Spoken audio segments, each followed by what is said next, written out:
John Emmett's the first one on today. He's in the UK as usual, Weymouth, where football seems to have taken over. Yeah, congrats to the Brits who beat the Germans today. Alan Longs, Ensing Engser Myong in Singapore, the Senior Vice President of the IOC. Welcome, sir. Former Vice President of what was then ISAF, now World Sailing. Christopher Gillingham is in Leamington as usual. Jonathan Frank, I don't know if he's on the road flying or back in Texas. Ted Ryman in Cape Town, South Africa. Duncan Withrow in Ottawa, Canada. Oh, Canada, the capital. Who else? Jonathan Frank is in Galveston. He is back in Texas. Gordon Smith, hello, you lovely people. He's in Denmark, of course. Wishing happy birthday to one of our FOSI. Pedro Foiling Sailor is in lockdown in Sydney. Steve Ross down in San Diego. Jody Shields is back after we missed him at the cocktail party on Friday. Let's get this show on the road. 7, 6, 5, 4, 3, 2, 1.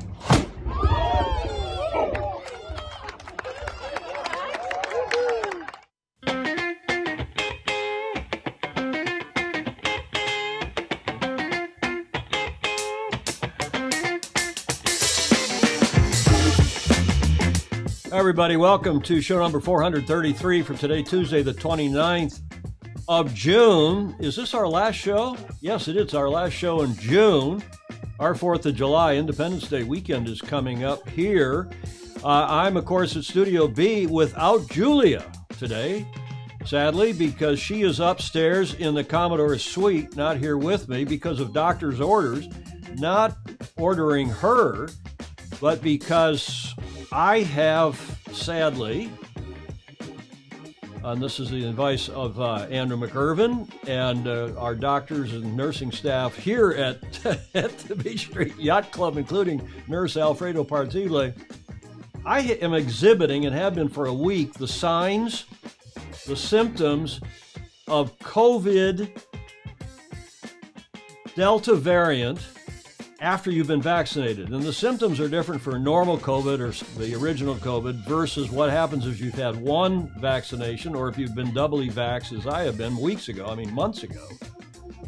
And the symptoms change, and I won't bore you with all those, but the symptoms are exactly what they say they are if you're double vaxxed and you get Delta. Not the fever, not cough, but headache, sniffly nose, runny nose, maybe some chills, and maybe some joint pain. So let that be a lesson to all of us. I've been tested, but tested negative, but I got to go get another test either yet this afternoon or tomorrow. Meantime, I'm taking my temperature, no temp, normal temp, taking it's the oximeter where you put it on your finger and see what the blood oxygen level is. Fine. Taking blood pressure, a little elevated, but nothing out of the unusual. But Julia, as a result, is upstairs. We don't want to risk infecting her if, in fact, I am crotonic, if I am positive with the bloody Delta, what they call a breakthrough case. As I said, on the advice of Andrew McIrvin, doctor, the British surgeon, and our COVID guru in London and others, were keeping a good social distance here. So Julia's upstairs watching from the Commodore's suite. Is that mad cow disease, James Dickon wants to know. I hope I'm not infected too, Jeff Waller, down in Australia. And all of you in Sydney, I'm sorry that you're in such another serious lockdown, as they are in South Africa. Mary Jude Szymanski's watching. Stingray, Jonathan Frank. I've long since John Emmett had 2 vaccinations. I mean, we all in the U.S. were very fortunate. I think I was double vaxxed by the end of February, or at least into March. Julia likewise. But as I said, the indications are that there is something like a 12%. It's the Pfizer vaccine is 88% efficacious, and some 12% of people can get normally asymptomatic, what they call breakthrough COVID.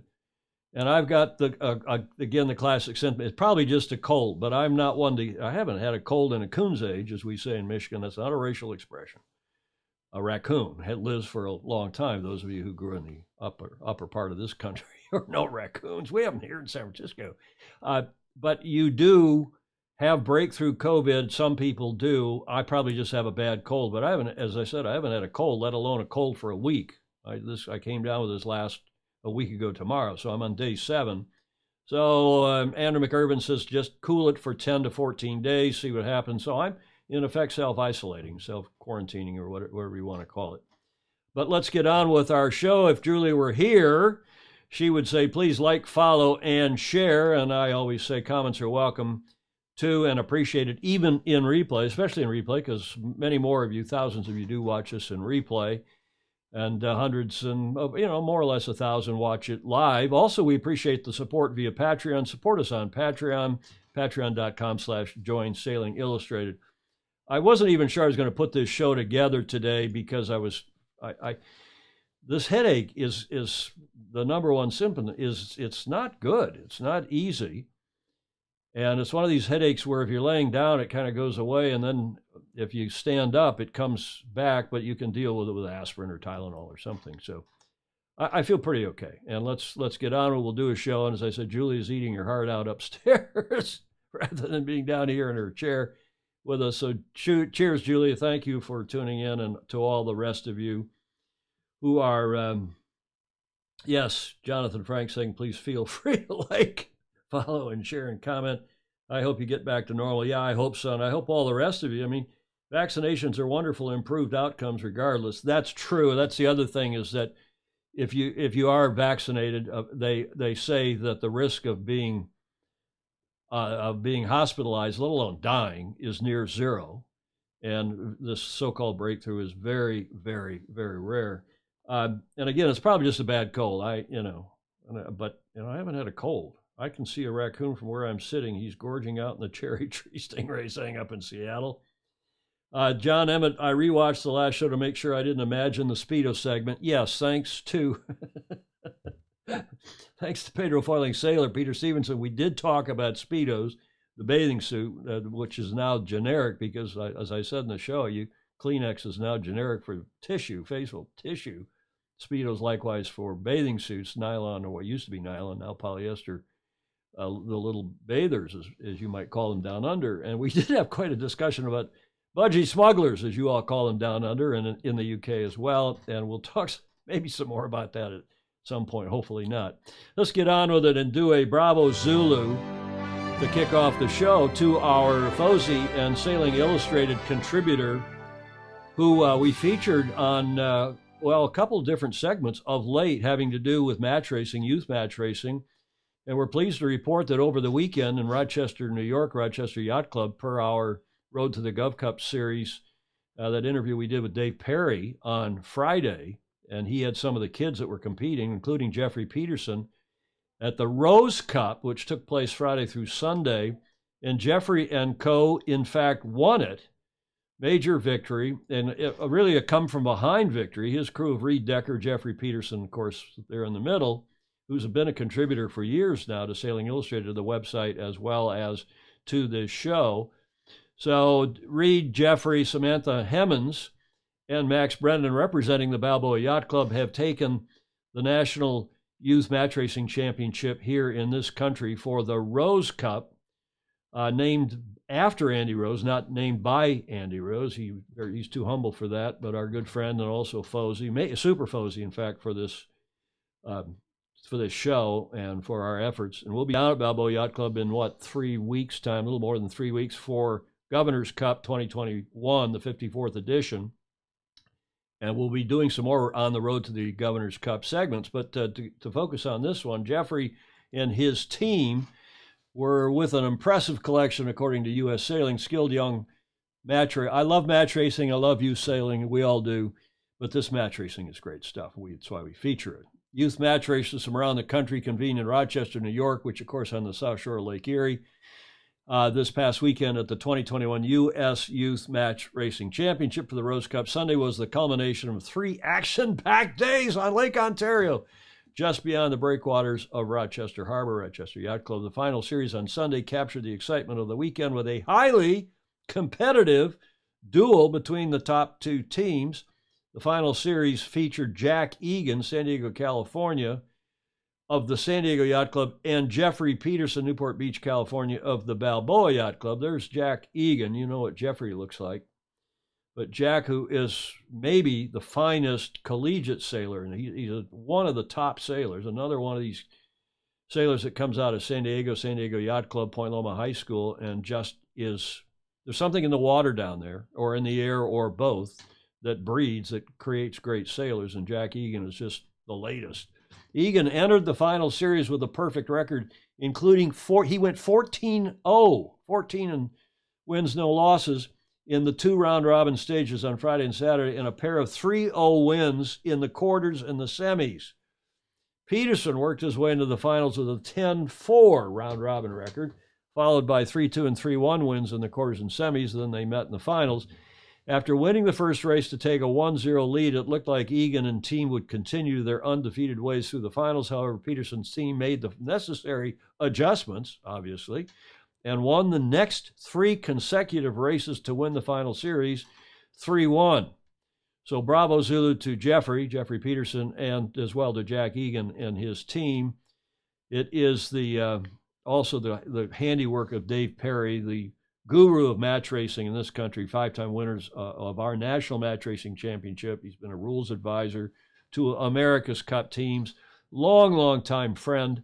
And he goes and runs 2 days of clinics with these kids ahead of time, and it's one of the reasons why the match racing scene in this country, the youth match racing scene, continues to thrive and improve. And again, it does in New Zealand, it does in Australia, it does in the UK. They have British match racing, they have a National Youth Match Racing Championship there, and a few other countries in the Scandinavian countries, notably Denmark, Sweden, also France, also Italy. So this match racing stuff is great. We like to feature it. Bravo Zulu to Jeffrey and his team of Max, Reed, and Samantha. Jack, who had Diego Escobar, Jack Plavin, and Mariana Shand. And David Wood, who we also saw on that segment last Friday, along with Marbella Marlowe, who we also saw. Daniel Pegg, Tyler Wood were third, and on down. Owen Lahr, who's from here in, his dad's a FOSI as well, over in Richmond Yacht Club, was fourth, and down the list. Bravo Zulu to all of them. It was a terrific, by all accounts, terrific series.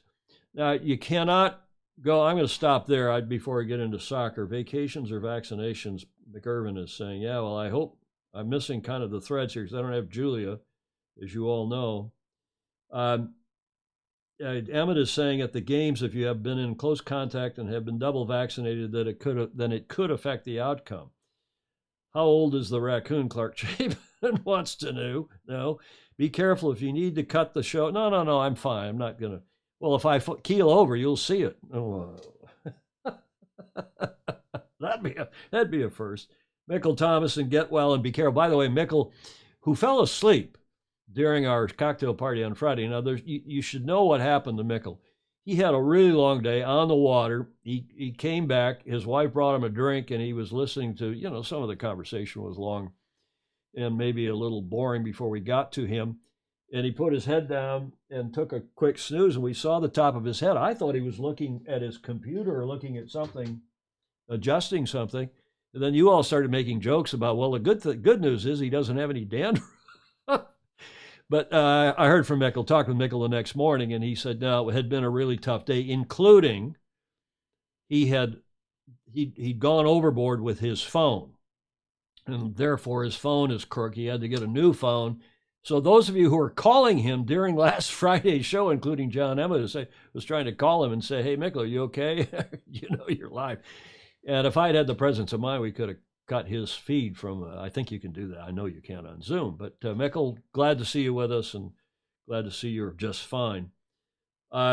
Pedro Foiling Sailor, this is serious, Tom. And of course, Peter Stevenson down in Sydney knows it's serious because they're on lockdown again. They've had a big uptick in the Delta, apparently, presumably the Delta variant, as they have in South Africa. And sadly, it looks like the spread of the COVID across the continent of Africa is going to be exponential, as I saw in reports this morning. Who else here in the comments? Matthias Collins down in South America. Stay safe down there too, Matthias, because you've got some COVID issues, I know, in South America and Argentina and Brazil. and other countries that aren't well represented on this show. Janice Davis saying, "Dear fellow Fosies, I will shake a finger at Tom if he needs it." Thanks, Mom. Gordon Smith, yeah, we all need a vacation. Who else? Thanks for the weather. Just hitting south shore of Lake Erie, major lightning. Okay, Alan Long. So you're in, what, Cleveland? And, you know, it's that time of year where you're going to have thunderstorms. I grew up, as you all know, in Michigan, where, you know, the state bird is the mosquito, and you have thunderstorms and tornadoes kind of every other week. Thunderstorms every week and tornadoes every 2 or 3 weeks. We're going to do a Bravo Zulu to Krasimir Naumov as well. Power nap is good. Bravo Zulu to Mikkel, he is saying. Yeah, that was good. Mikkel had a long, hard day, and I admire him for coming on the show. By the way, Mikkel is, I guess I can disclose this, Mikkel, is this ongoing legal case in world sailing. I'd take the soccer out of here for a minute. The ongoing legal case in world sailing is, it's unbelievable. And the former befuddled, beleaguered president, Kim Andersen from Denmark, is still trying to defend himself in all these ethics cases, including the case which alleges that he spent a lot of money on a contract for a company that helped him get elected after he got elected, and that the so-called TSE case. And I'm not going to go into the details here, but that thing is still going on, draining the coffers of World Sailing's legal funds. And I don't know who's paying for Kim Andersen, if it's the D&O insurance, the directors and officers liability insurance, or what. But Mikkel knows more about that. We haven't pulled him back on here to bore you with it, but he's been now called in to testify because he knows so much about the case. And this is a very sharp character, Mikkel Thomason. As you all know, magazine Sail, SEIL, sailmagazinet.no, N-O for Norway. So Mikkel, good on you, because you're a good man, like some of our other journalism FOSI, including, of course, Richard Gladwell and the late, great Bob Fisher, whom we all miss very much. But let's go back to soccer. This was one of the best soccer games I've seen in a long, long time, and I'm sure all the others of you. Sorry, France, because you got knocked out, but the Swiss, bravo Zulu to the Swiss, and I can sympathize or support the Swiss team as a founding member of a Swiss yacht club, Gstaad Yacht Club in Gstaad, and one of their delegates to the International Council of Yacht Clubs. So that, I guess you can read that. It was Switzerland's first knockout stage victory at a tournament since 1938. And the first time they've made the last 8, they're now in the finals, the final 8, quarterfinals, since the last time was 1954 World Cup, which they hosted. So they'll face Spain on Friday in St. Pete, and I think we have to have a look at that one as well. But these games, a lot of them have been terrific. Emmett tells me that the Brits just beat the Germans 2-0. So sorry for those of you in Germany, but Daniel Grun and others, but congrats to the Brits on that win and advancing in the tournament. We mentioned this gentleman earlier, but bravo Zulu also to Krasimir Naumov, who's a regular now and has become a great FOSI. And Krasimir had a personal, senior serious accomplishment that he's been working very hard on for the last, better part of a year, I guess. Yesterday, this was a couple days ago, I successfully defended my thesis on, listen to this, peculiarities of sports management in sailing was his thesis. Acquiring a master's degree in sports management with complete excellent success. Thank you most of all to my family for the support and patience needed to make the fine balance between all tasks and achieve my goal. Thank you to my second family at the Yacht Club Port Burgas for trusting me, as well as colleagues from other clubs who provided me with materials and information on the cases I affected in my thesis. Thanks to my colleagues at Fantastic Franchise who provided me with the opportunity and peace of mind to prepare.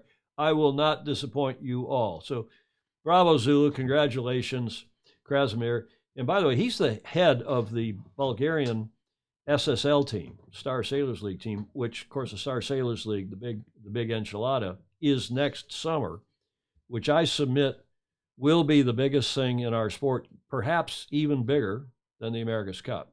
Won't have the historical significance for some time, but I think it's in here for the long haul and will be really, really a cool event.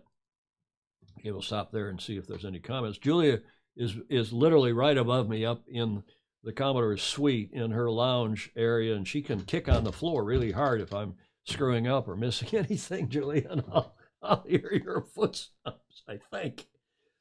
Krasimir is saying Sweden versus Ukraine now, and it's a great game too. But congratulations, Krasimir, who is a FOSI and a regular on here for what is today's now show number 433 for Tuesday the 29th. Bunch of you on here now. The huge viewing figures of AC36 were largely thanks to YouTube. John Emmett is yeah, let's get to that. But first, before we do that, let's get to our Olympic report, including and especially from John Emmett. I'm John Emmett, and I'm here in not so sunny Weymouth again, I'm afraid, but it's so nice to be home. For people who didn't catch out the last Sailing Illustrated show, I would really recommend it. We had a FOSI cocktail party. I particularly enjoyed it. It was really nice to watch it with family, and I think probably a large bottle of Prosecco helped a little bit. Interesting thing that came up towards the end of the show, we had a little bit of chat about budgie smugglers and talking to my young goddaughter. I think that could be one of the barriers to young ladies entering the sport. So budgie smugglers, I'm not allowed to say the word speedo, for master sailors, not a good look. And if we try and avoid that, maybe we're going to have more ladies in the sport, which is something I think we all want. And today, yeah, it's an interesting day. We have England playing football, and it's also my birthday, so I've recorded this a little bit earlier than usual. And I think it's a really good time to reflect what the current year's brought and what's coming in for the future. And I think my future hope, just as much as possible, is for lots of people to be happy and healthy. I see sailing, and of course I'm biased, as a very healthy lifestyle, much better than spending a lot of time on electrical devices, sat in front of a desk and so on. And the healthy thing is really important. I guess I talk about it a lot, but I think it affects the whole world. Because when people think about vaccines, it's not something that just affects you. In the big picture, it affects everyone. Because it doesn't only mean you're less likely to catch a disease, and you're less likely to have a serious or bad negative outcome from a disease, you're also much less likely to spread it to other people. So that is such an important thing. The more people are vaccinated, the less serious illness we're going to have in the entire world. And it's not even about what happens in the hospitals, because most sailors, we're lucky to come from countries that have good medical systems. If you end up in hospital with COVID, which I wouldn't wish on anybody, maybe you're taking away facilities that could help people who need orthopedic surgeries, people with cancers and all this sort of thing. So yeah, my birthday thoughts is just I hope we can return to normal with happy and healthy individuals. I spent this morning sailing, and I can think of a better way to do that, and I'm now going to spend some time with friends and family. So hope we have a good show. Thank you, John. Well, we were having a good show till we got knocked off the air. What is that? It looks like the Gurkha. It looks like a pub. We better go there. Maybe it's one of John's favorites. Next time I'm in Weymouth, John, you got to take me there, I think. So let's skip right ahead to this day in history. As you know, it's a special day for Ehman, 29th of June, 1977. He's a young guy. Julia, you can hear me upstairs. He's a bloody young guy. Happy birthday, John, and his goddaughter, Ruth, who was on the show. John, he enjoyed that Prosecco, as did his wife and his mother. The four of them were together watching the show, the cocktail party, on Friday. And it was nice to meet goddaughter Ruth. And by the way, I don't know where John's been keeping her, because she is absolutely gorgeous. And if she's half as articulate as John and half as articulate as she is beautiful, we want her as our correspondent, or at least maybe not instead of, but at least in addition to you, John. Why don't you get Ruth on here and start sending us some reports? But by the way, Bravo Zulu also to Ruth, who has just turned 18. Bloody hell. My kid, Meg, our kid, has just turned, or is about to turn 29. 29, yeah, she's born in 92. Bravo Zulu, Ruth, if you're watching. And thank you for joining us on Friday, regardless. Bravo Zulu to you, John. But I want to just for a minute cover this budgie smuggler thing. You know, other than maybe in the dinghy park when you come in and take off your wetsuit or your, whatever that you're sailing in and you're wearing a Speedo underneath that, it's not like people are walking in Speedos at the yacht club or in the yacht club bar. Is this something that women find offensive? Men in Speedos? Do men find women in bikinis offensive? Or was John talking about, some fat old man like me on the beach in Sardinia? Now that's not a pretty picture. That I get. But I didn't see what the big problem was with women running. Only prudish, Victorian, as I said to John in a text this morning, Americans and Brits. I mean, Aussies invented the Speedo. Aussies are happy to wear a Speedo around all the time. Maybe the Kiwis are a little more Victorian. Ted Ryman, how about you down in Cape Town? What? I mean, and anywhere in the Mediterranean. When I first moved to Europe, back at the turn of the century in 97, and you're in Germany, which is, you go to the sports clubs and they're naked. They're co-ed naked sports clubs. And the first time you go there, or you go to a swimming pool, even in the hotel, which are naked or clothing optional, in the hotel. And the first time you go there, we got I did my California board shorts on. And they said, oh, tourist, there's obviously an American, obviously a tourist, and, no one else, everybody else is wearing, nothing. And then, so the next time you go, well, I'm not sure I'm ready for that. So you wear a Speedo. And they say, oh, are you training for the Olympics? At age 50 something. Yeah, right. So you finally just go with the flow and you take, you go co-ed naked and you go to the sports club and you go to the spa and you sit in the pool and you do your thing and then you go in the shower and it's just naked, nude. And the Germans and the Scandinavians and the Mediterraneans and a lot of the rest of the world, maybe not so much the Asians, but certainly not the Americans, certainly not the Brits. Okay, I digress. What are your comments? We got to see your comments on all this because that caused quite a stir the other day. I don't know if you like this commenting on Facebook or on YouTube versus Facebook. Emmett saying, on the other hand, dare I say, if some of the windsurfers, kite surfers were to wear Speedos, maybe a bit different result. I mean, look at beach volleyball in the Olympics and the skimpy outfits the women are wearing. What's wrong with that? In cheek is the perfect place for a tongue. Stingray. Tongue in cheek. Make sure your Speedos are practicing social distance. Found you again. Have you upset Zuckerberg? No, Dr. Andrew, good Dr. Andrew McIrvin. I think we ran that clip on soccer, on World Cup soccer of the Swiss-French game, and that knocked us off the air. Bloody hell. I think, there is a thing called news access. You run a few seconds of it, or you run somebody's music, which I'm very careful not to do. But that wasn't even, I don't know. It was obviously the soccer thing. The Gurkha is all-you-can-eat Asian food, Emmett is saying, in that Gurkha restaurant in Weymouth. We got to go there, John. You'll take us there? You have in fact, invite all the FOSI there. Ruth is off to uni now. We could give her our hugs and congratulations. I was joking about the Masters and Speedos. Well, I'll tell you what, I don't need to see Peter Stevenson in a Speedo anytime soon, but I'll bet you he's pretty fit, all that bike riding he does. And some have budgie smugglers, others have parrot smugglers, Ryman is saying. Finnish do naked sauna. Yeah, a lot of our prime ministers wear budgie smugglers, not offenses. A great start to real-life discussion, glide-free foils. I assume that is Peter Stevenson. One nice thing about Facebook is you got people's real names. On here, we got to figure out who all these people are. Jonathan Frank's using his real name. Krasimir's using his real name.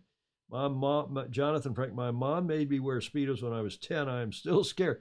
Well, we grew up in the 60s, 70s. We wore Speedos all the time. In fact, got up in the morning, maybe slept in them even. Growing up at the lake, put it on, went swimming, went sailing, put on, some shorts over them or something, and put a T-shirt on and some flip-flops. And, we didn't even think anything of it until everybody got modest in the 80s or 90s, whatever it was. Okay, For the future, Emmett is saying maybe dual stream FB YouTube. Yeah, we can now do that thanks to this new computer system we have here, this new powerful Mac Mini. But that's another issue. Julia being up in Studio A could be wearing a Speedo for all we know. Well, Julia is up in the Commodore Suite. Studio A is out in the lounge, is where we used to do the show when we first started. And Studio C is in the grill room, the kitchen, the dining room, where we've done a couple shows from there too. When we need the big dining room table, we have a group around the table, but I digress. Let's carry on here. Mary Jude says, finally made it back. Now my equipment is Crutonic. Shouldn't be. Probably our fault, Mary Jude, that you struggled to find us, but glad you did. I think Pedro's next report is going to be in Speedos, Emmett said. I hope so. That would be worth saying. Give us a report, Peter, when you give us the next tour of Sydney Harbor. Let's get on to the American Cup boat race. Julia hates it when I say that. For an AC-37 Cup date, as Emmett and a couple others of you have mentioned, they put out, well, this was the video. And I'll tell you the name, the title of this video at the end. You'll be surprised. Hopefully we don't get knocked off the air again by the America's Cup.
Now, you know what the title of that was? That video, and they released it just in the last 24 hours concurrent with their press release, most watched America's Cup ever. And they sent out a long press release, and the gist of it, besides saying where they'd had this and that and the X many shows and this many on social media, but with an audience of almost 1 billion viewers, they said. And this was a Nielsen report, they claimed. The 36th America's Cup presented by Prada achieved its clear broadcast and viewership objectives to be the most watched America's Cup ever, with a dedicated viewership audience 3.2 times the size of the audience of the 35th America's Cup in Bermuda. Well, I'm not sure that's saying much. Why you'd compare? Why don't you compare yourself to the viewership of 2007? Or of even 87, for that matter. An in-depth broadcast and media analysis undertaken by Nielsen revealed the AC-36 events, AC World Series Auckland, Prada Cup, and America's Cup match between November 2020 and March 2021 reached a total global TV and live streaming audience of 941 million people globally, according to Nielsen. Okay, well, what's the old saying? There's statistics, damn statistics, and lies. I mean, you got to take them at their word. I'm sure they wouldn't doctor the Nielsen report, but who knows? Who knows? Let's look now at the video that they released. It's about 3.5 minutes long, featuring the broadcast team, and I think you will enjoy this and learn something about what they did in the IBC, in the International Broadcast Center. So this is a live gallery where we handle getting the America's Cup racing to air. Behind me here, we've got the slow-mo team. Their job is to have eyes and ears across every camera feed that's coming in, and what they do is turn around any incidents and give us live replays, and they're also helping us with a whole bunch of other activities such as getting us on the air. Down this end, we've got the main gallery, which is where all the live cameras come in and where we cut the show. In total, we've got nearly 50 cameras involved in the coverage of the cut this time. This is Wayne, who's directing. We have got 10 cameras on board each race yacht. So with 4 race yachts, nearly 40 onboard cameras. And then on top of that, we've got 2 helicopters, a chase boat camera on the water, and then, you know, some field of play cameras who are out there amongst the crowds, gathering all the atmosphere. So it's a lot of firepower out on the water. It can be, you know, quite a lot to manage, which is a pretty amazing position to be in with all this artillery, so that we can kind of bring you all the action as it unfolds. This America's Cup team, which is personnel, have been together for nearly 3 America's Cups. So having great people is one of the real signatures to pulling off a great show. And of course, you had great people talk about it. So having great Kenny Reed, everyone knows Kenny Reed. We're finally getting that show produced properly, so could you just, why don't you go commentate for a little while? Sorry, take care of that. I'll leave it to you, Kenny. Whoa! Okay, so there we had that little inside. But let's look at their stats and then decide whether they seem correct or crotonic. And that was interesting. That was a bit weird. We had a little bit of replay there in the audio. But let me show you these stats that issued by America's Cup 36 by Grant Dalton and his team. Most watched America's Cup ever. Total audience 941 million. New Zealand, Italy, USA, UK, Australia, France. Dedicated audience 20.5 million for AC35 and a dedicated audience of 68.2 for AC36. Okay, well, does that seem reasonable? Does it seem correct? Global TV coverage, contracts with major networks covering 198 territories, 29. Major network broadcasters, 55. Territories live on americascup.com, YouTube, and Facebook, 236. Well, as John Emmett saying, yeah, I think YouTube was the biggest. Hours of live TV broadcast, 52. And then they detail the number of press conferences and daily 24-minute shows and so on.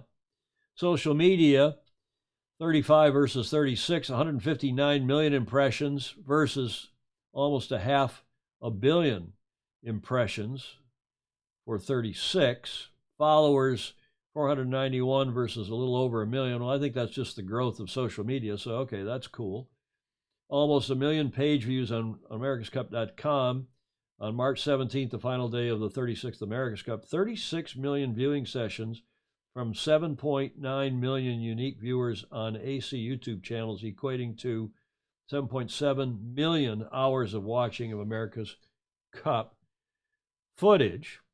Okay, but there's one more panel here of stats that they issued. Press articles, 11,480 mentions. Online news, 119,000 and change mentions. TVNZ, 2.7 million people watch the America's Cup on broadcast TV. This equates to 59.6% of the total NZ population. The series generated almost 2.4 million live streams on TVNZ. Demand and over 1.4 million video on demand streams. 17th of March, final day race. TV total reach 1.395 million with a rating of 19.3. Total gross media value, New Zealand dollars, 1.4 billion or 832 million euros. Well, this was run in Scuttlebutt last night, and even on Gladwell's on sail-world.com, which ran it yesterday, the comments were not positive, and people either don't believe the numbers or are not impressed by the numbers, or both, at least the people who are commenting. What are your comments? What do you think? And is it fair just to compare it to 35? And what about previous cups, the big cups, 87 and 07? Was this the most watched cup?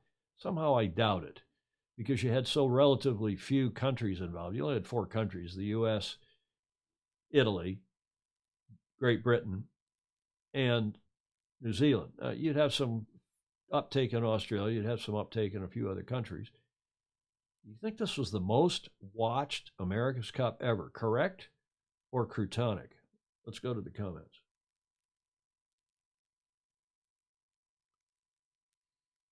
"2007 America's Cup Race 7, Alinghi's Defense, 412. This is Krasimir.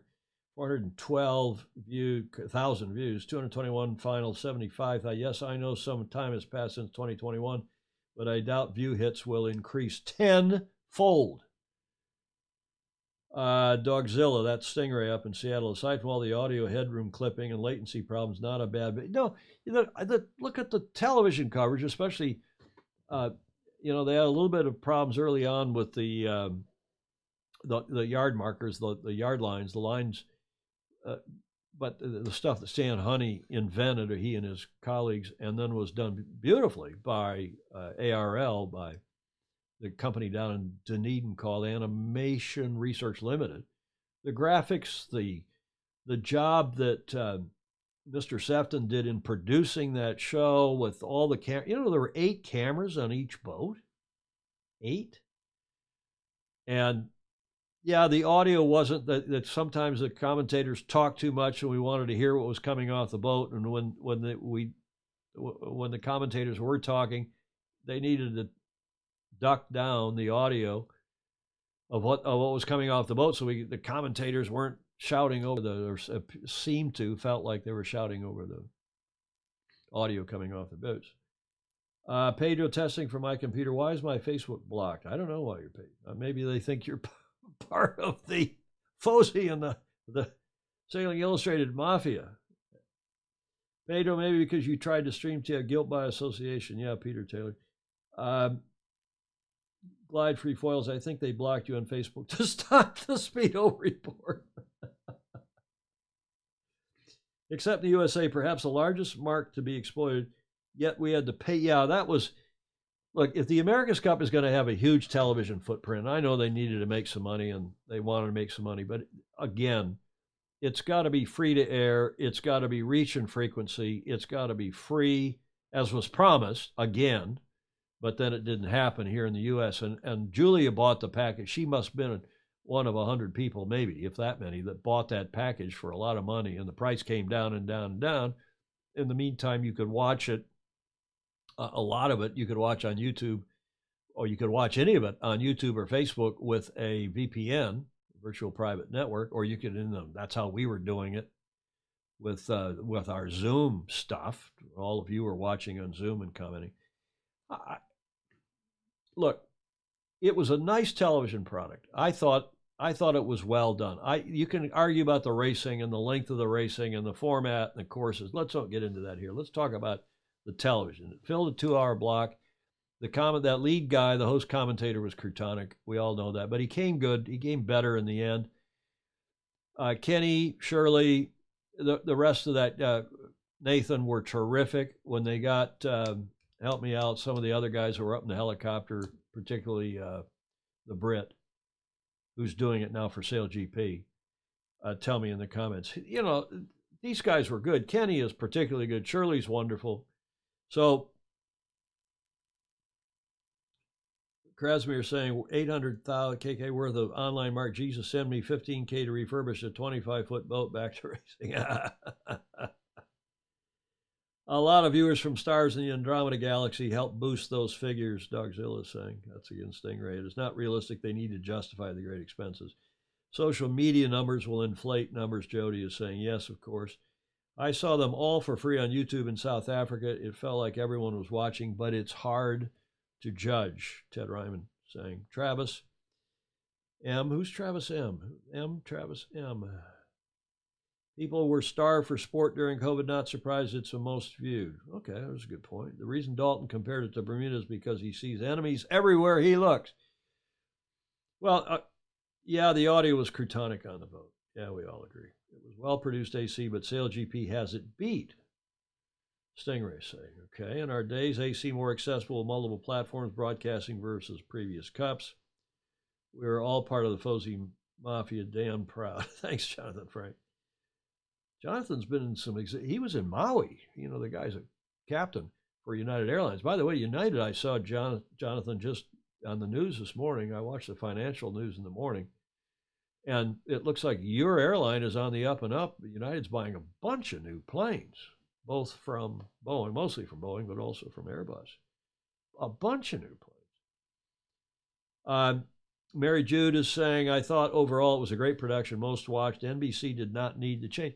You know, even Mary Jude, I watched the NBC thanks to, well, no, because they showed it on NBCSN, NBC Sports Network, even though it was pay-per-view on NBC something. The NBSN, they showed it live sometime on NBCSN, which, by the way, is going away. NBC in this country is doing away with their sports network and is going to this streaming platform called Peacock. Or so we hear. Yep, that SailGP series. Goodison. Thanks, Krasimir. No, it wasn't Goodison. It was Freddie Carr is who I was thinking of. Freddie Carr, who was up in the helicopter and has been doing good work. And he also did, the Ocean Race Europe, didn't he? Wasn't Freddie on that as well? I think he did. Yeah, Gordon Smith skeptical as well about the most watched. Thank you for the Zoom parties, Julia. You were fantastic. Thanks for sticking your neck out so we could enjoy the racing. Yeah, well, it's more fun to watch it together, isn't it? I mean, I don't know why they thought why they didn't just live stream it free to air on YouTube and Facebook so everybody in the world could watch it all the time. They would have had a huge, much larger viewership, no doubt. And then people like us could have had watch parties without any problem. Thank you, Jody. Yeah, Freddie Carr. GP's TV production rocks. Yeah, SailGP's TV production is plenty good. It's a lot of money. I ain't going if it ain't Boeing, Jonathan Frank said. Stingray, who used to work for Boeing, is just recently retired, probably said the same thing. I'm so glad United is replacing their 727 fleet. Freddie was great. Goody was also in a helicopter. Thank you, John. Emmett Peacock, a big budget. What is it about this Speedo thing, this budgie thing? Budgie smuggler. We talk about ladies' bikinis, we'd start talking about jock straps, and then, then we can really get going. But you all don't even know what jock straps are outside of the U.S., or maybe the rugby world a little bit. These watch parties were so great. Without them, I was to sit alone at 4 a.m. Yeah, Krasimir. AC Zoom parties were great, but they totally ruined my sleep, Gordon Smith said. What's the latest with the AN-225, the Antonov? Yeah, I saw that plane had been grounded. That's the big one, right? The Antonov, the big one, had been grounded, and now I see it's flying again. I don't know. I also like Stevie Morrison very much as a commentator. John Emmett said yes. And Mary Jude, the watch parties were so fun. Okay, good. Well, thank you for that. The watch parties were a lot of work for us, but I think it's fair to say that my collaborator in the Commodore Beach Street Yacht Club, who is upstairs, not here in the Studio B with me today, because again, if you didn't hear that at the top of the show before we got cut off, I've got these symptoms, and I probably just got a cold. But on the advice of McUrban and Alfredo Partible, our Kaiser nursing friend here, and others are saying, well, you might have breakthrough COVID. We don't need to talk about that again. So you better self-isolate for 10 to 14 days and see what happens. I'll go get another test. I did test last Thursday, but it may have been too early, and it may have been the wrong test. I've learned a lot about this myself, and others of you who have gone through this, but there's this lateral flow test that Andrew McUrban tells me about. That's the short one. They go and they jam the thing up your nose, and they go and spread it out on something, and they put something next to it, and it's a quick test, but it also returns 30 or 40% false negatives, 30 or 40%, and particularly, apparently, it returns. I've been reading about this. It returns false negatives in the case of somebody who's got breakthrough, not Delta necessarily, but any of these breakthrough COVID. So I got to go get the PCR test, and that means I test every day lateral flow, Emmett is saying. But the PCR test, which can be done quickly in kind of a 24-hour thing, but it also normally takes 3 to 4 days because I got to ship it off to a laboratory. But here now, because people are so, the vaccination especially here in the Bay Area, especially in California, so many people, such a high percentage of the people are vaccinated. The testing is all but shut down, at least the big public testing sites. And you can go to private testing sites. I had to pay $80 for my swab the nose lateral flow test, the quickie test the other day. And then after I did it and found out it was negative, then I found out from Andrew McIrvin that you got to get the PCR. You got to get the PCR. So I'll go do that hopefully tomorrow and see. If I'm not better tomorrow, I'll go do that. 40% false negative self-inflicted test. What does that mean, Andrew? I should get McIrvin on here by Skype. Andrew, can you come on by Skype and talk about this? Are you willing and able to do that, or should we get you on in future? Maybe we get you on a week from today. I've got a special guest on Friday, live from, well, it won't be live on the water, but good night all. Krasmir saying, pleasure meeting all of you. Thanks, Tom and Julia, for the return. Okay, well, for the feature, yeah, easy. Maybe we get, let's wait till next Tuesday. I'll see how I'm going with this madness. And maybe we can get Andrew McIrvin on next Tuesday. We don't have to do you today, get you on today, Andrew. Let's see if we can press on. Okay, well, I don't know if that stuff is correct or Crutonic. I can't believe it was the most watched America's Cup. I think in 2007, when you had all those countries, including South Africa, Shaloza, and teams from, lots of other countries, I think you would have had more eyeballs, more viewers. But maybe social media has displaced that. Social media has come a long way, especially in the last couple. It was a good telecast. It was it interesting, compelling, exciting racing? Well, some of you think it is. A third of you thought it was great. A third of you thought it was awful. And a third of you were kind of in the middle, I think. Free and easily available quick and PCR tests are really the foundation of keeping the bug under control, Gordon Smith is saying. Gordon, thank you for all of your contributions on the cocktail party on Friday. You were very interesting and informative. John Emmett, it means people who test themselves more likely to have, okay, that's what the self-testing thing. Well, I didn't get self-tested. I went over to one of these urgent care sites, and she said, "Are you here for a travel test?" I said, "No." Well, do you have symptoms? And I said, "Yes." And she kind of, "Oh, would you step outside, please?" So she made me go out of the lobby. It was a nice day, so it was no big deal. Go out onto the street, and then she came out in full PPE and with the not only the mask but with also the shield and yada yada, and did her thing, and then said, "Well, I'll text you in 20 minutes." And I went away and waited for the text. Came back negative, so then I went into the coffee shop and had a coffee and a bun. I probably infected them. If I am infected, it's just a cold. But I don't get colds. And the other thing, now that I got the doctor on here, I'm blathering on about this. Andrew McIrvin, this headache thing, which they say is the #1 symptom of breakthrough COVID. I read that now over and over. I saw another YouTube video from a doctor this morning on that topic. So if any of you have this headache, and I never get headaches, even Julia doesn't give me headaches, even when we have a hangover, I don't really get a headache. But this headache thing is strange, and as I talk about it, probably. But when I stood up this morning, the headache really smacked me hard. I wasn't going to do the show, and then got a coffee and came good. Took a couple aspirin. Okay, next Tuesday, Andrew McIrvin has said, and I can tell you about the Round the Island. Great, the 90th anniversary with 1,200 boats. Is that this weekend, Andrew? Great. Tell us all what else is going on down in the Med with maxis and so on.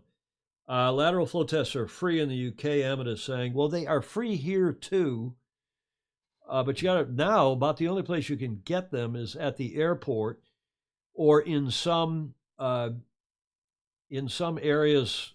There's this part of San Francisco which is called the Tenderloin, which is it's kind of the homeless and drugs and bad area of town in central San Francisco. You can go there and get tested, but I don't need to go to the Tenderloin anytime soon.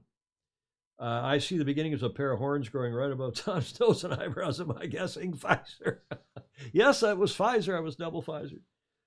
It was the most watched AC in 2021, Shields is saying. Yeah, that is for sure true. I had a bit of a headache after several ciders, G&Ts, and 1.5 liter bottle of Prosecco on Friday. Yes, Saturday, the 3rd of July. So this Saturday is the Round the Island race, 1,200 boats expected. So there's a lot of pent-up demand. Great to see sailing making a comeback in so many areas. Christopher Gillingham said he's had a few headaches since the second jab. I've had no problem with the jabs. You know, sore arm for a little bit of time afterwards and felt a little. The jabs didn't really bother me. But then something happened a week ago. I don't know. Maybe it's just age. That's about it. Let's get into our Whiskey Tango Foxtrot segment and contributions from several of you. Thanks very much. This came from Jonathan Frank. I don't like where this is going, he said. France held the World Cup in 1938. Australia had bushfires in 1939. Cancellation of the Tokyo Olympics in 1940. And then in 1941, Japan attacked Pearl Harbor. In 2018, France, not well spelled there, won the World Cup. In 2019, Australia had bad bushfires, a lot of fires. 2020, the Olympics got, well, postponed. What's going to happen in 2021? Jonathan Frank asks. Thanks, Jonathan, for that. You got to like this. Feelings of power, money, of course, status, and I never had a feeling of power from hoisting the spinnaker right way up, but we've all hooked the spinnaker up wrong. We've all hooked one of the clews, one of the lower corners on a spinnaker on a symmetrical sail is called the clew, and the top is called the head, as you all or most of you will know. And every now and then, and they're well marked in the bag, and you're in a hurry or you've got somebody who's new on the boat, and you can hook the thing up and put one of the clews and hoist it up by the clew. Then it looks like sort of like a jenniker. You've got the foot or the short edge of the thing from the top of down to the spinnaker pole, and then the thing wrapping around, and it looks terrible, and it is super embarrassing. So I'm not sure getting it right way up the first time is all that. It gives you a feeling of power, but I don't know. I've done the Round the Island race 4 times, and it's such fun, Ryman is saying. Good, okay. Speaking of Ted Ryman, this one came from him. As you know, he loves motorcycles. He loves sailing. He of the Harley genre. And he says, and maybe 3 people. Courtesy of Ted Ryman in South Africa. This courtesy of my mother, I think she found it. Jan Davis, did you find us on here? I don't know if she did, but he who laughs at himself never runs out of things to laugh at. And we do plenty of that, don't we, Julia? We laugh at ourselves all day, every day, which is a good thing, and that's how do you pronounce that? Epictetus? Epictetus. I don't know how to pronounce it. That's courtesy of my mother, Janice Davis. The finishing line, our final segment. This was, I think Krasimir, I found it on his Facebook page. I don't know where it came from originally, but have a look at this. It deserves a caption contest. Not yet.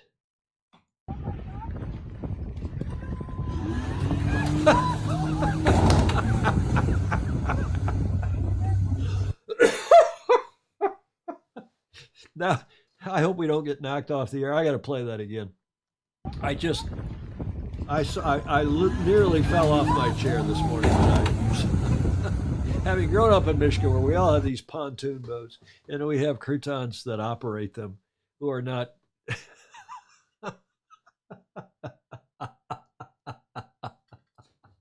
That has to deserve a caption contest. No, you can hear my stuff. He knows I am now starting to cough. God forbid. The head is where the budgies go to do a lateral flow test. Miss you, Julia. Jonathan Frank is saying I'm a constant source of amusement for myself. Gordon Smith is saying, power boaters. Bravo salute to the lady who nearly fell in but saved it and made it to the ground. Yeah, look at that. That is a good point. There's a gal on the dock here on the right. Forget about these two who are doing whatever they're doing.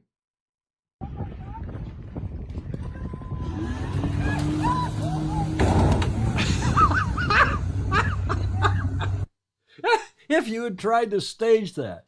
But pretty good balance, and she had the presence of mind to look and step onto the grass and not fall into the rocks below.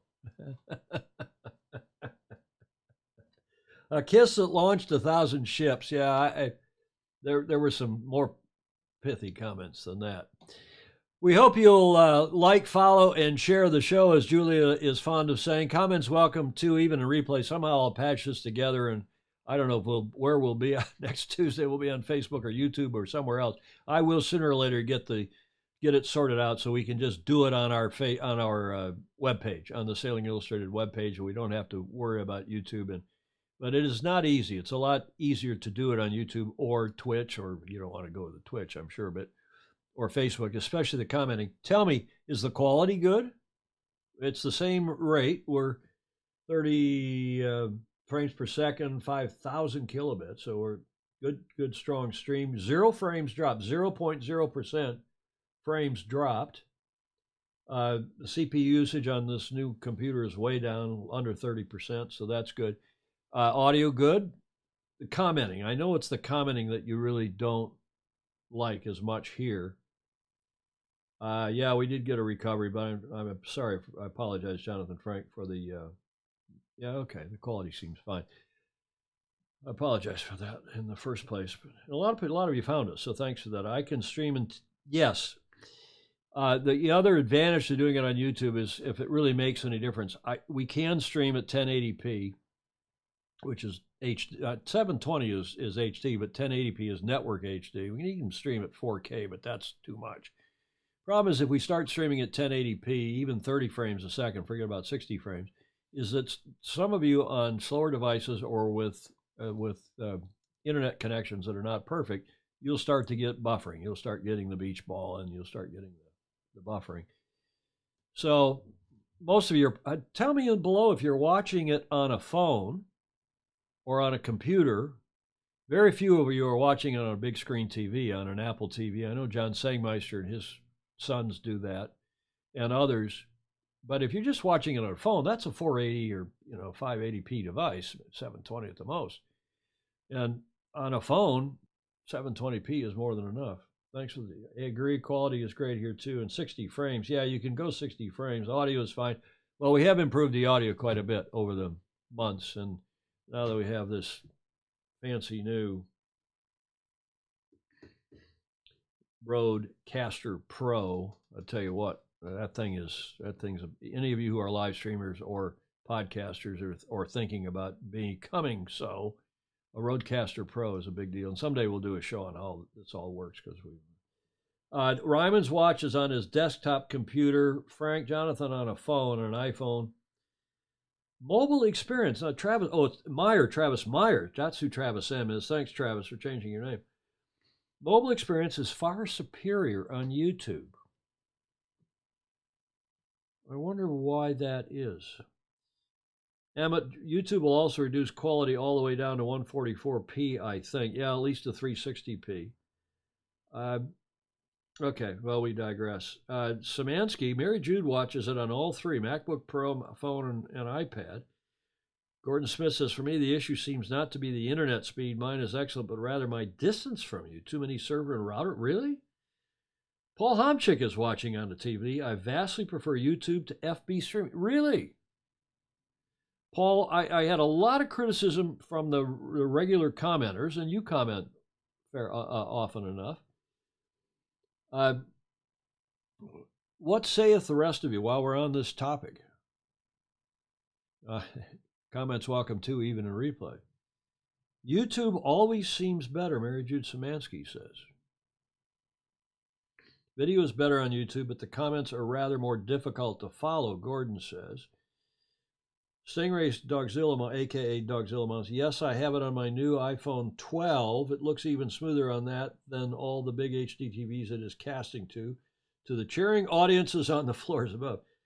Watching it on my phone. P, does that mean prefer YouTube? Alexander, there's a new name, Kanunikov. Hello, Alexander.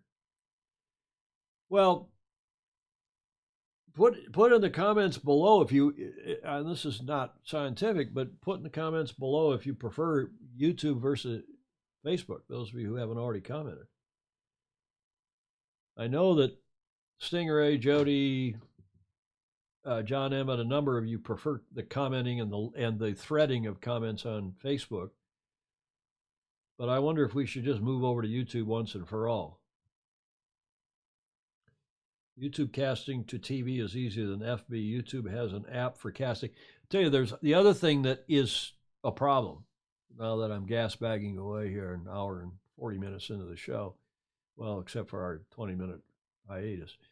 A lot of people don't like Facebook, and they don't like, it's better now than it was. When you went on, and if you weren't a member, they tried to force you to sign up or entice you to sign up, or it's a stronger word than that.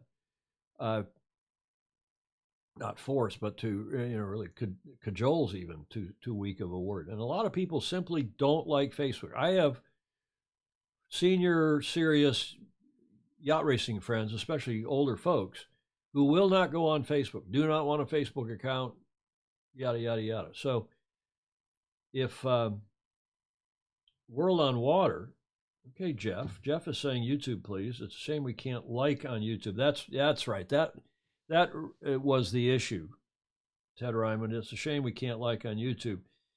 Baton Rouge, YouTube casting to TVs. Oh, I said that. I read that one. We'll try to fling it to Apple TV and replay, see how it goes. It's very hard to watch on a FB live stream on a TV, but it's trivial with YouTube.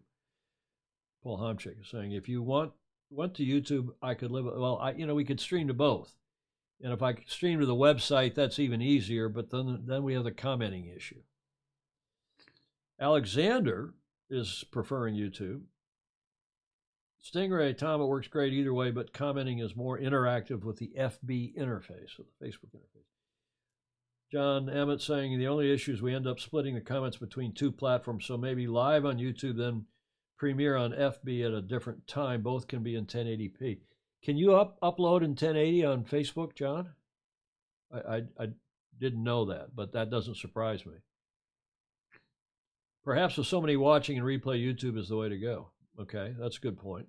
Commenting is certainly more interactive on FB, and I can't like on YouTube, but I hate FB butting in.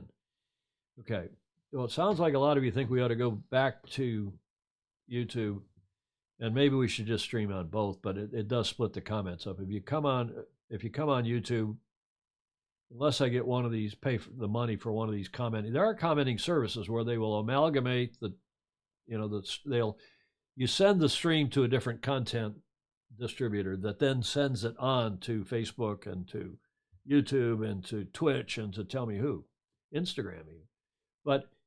And then they can also amalgamate all the comments, and then I can even put the comments up on the screen, but it becomes croutonic. It becomes a bit much. Commenting is, you can upload an FB in 1080, John is saying. Isn't there a thumbs up on YouTube? Can you thumbs up right here, right now on YouTube? Somebody give us a thumbs up, see if you can. Are you not able to do this? Yeah, I can do it on the website, but you got to have, again, Gordon, you got to have a distribution platform, and streaming. You have to. Yeah, I can do it on the website, but it's expensive, and it's a bit of a deal. And then the commenting is getting the commenting to work. It's croutonic, but it can be done. I mean, it can all be done. It sounds like YouTube might be the way to go. Julie, I hope you're taking notes upstairs in the Commodore's suite. Let's carry on with this. Do support us, please, on Patreon.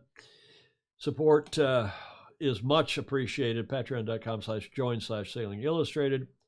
And finally, on Friday, I'm pleased to report that the gentleman on the right, whom you all know, Andrew Pindar, who's with his son George Pindar in France, he's glad to have survived day one up an Alp in the wake of half man, half mountain goat George, his son. He glided up 1,000 meters of vertical in an hour 20 I followed sometime after, but suffice to say, he was back at the chalet about the same time I hit the top. Andrew will be our guest on Friday. He is he just texted me before the show. He has made it to Lake Garda. He is at Foiling Week. And we're delighted to have him there. He's going to give us a full report on Friday evening, his time. Same time, 1300. And I suspect it'll be here on YouTube because how long this blockage will last on Facebook. But even so, it sounds like we ought to be doing it on YouTube. Andrew McIrvin's given us a thumbs up. So the thumbs up does work. So you can thumb up. Nice, Andrew. Okay, and then Andrew McIrvin hopefully is going to come on next Tuesday, and we'll get the latest on this COVID and the Delta thing because it is it's a bit worrying, and I'll know more whether I got a cold or I got something more serious than that. But I think I'm okay. I'm going to get better, and we're going to do the show regardless on Friday. Andrew Pindar joining us from Foiling Week. I usually would say, Julia, any last-minute comments? And she would always politely, she always has some comments, but she would say, no, Tom, I think we're okay. I think everything's fine. Jonathan Frank commenting is really half the fun. I'd be willing to pitch in to have comments on YouTube. Who's in? Feel better, Tom. Thanks, Peter Taylor. Well, you've got comments on here. What's wrong with this commenting? Why is this commenting, and I'm looking here at all the comments, why, seriously, why is this commenting not as good on YouTube as it is on Facebook?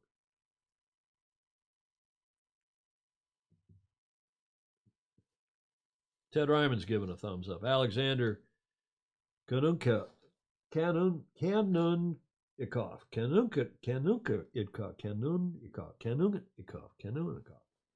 Thank you, Alexander. I'll get that right.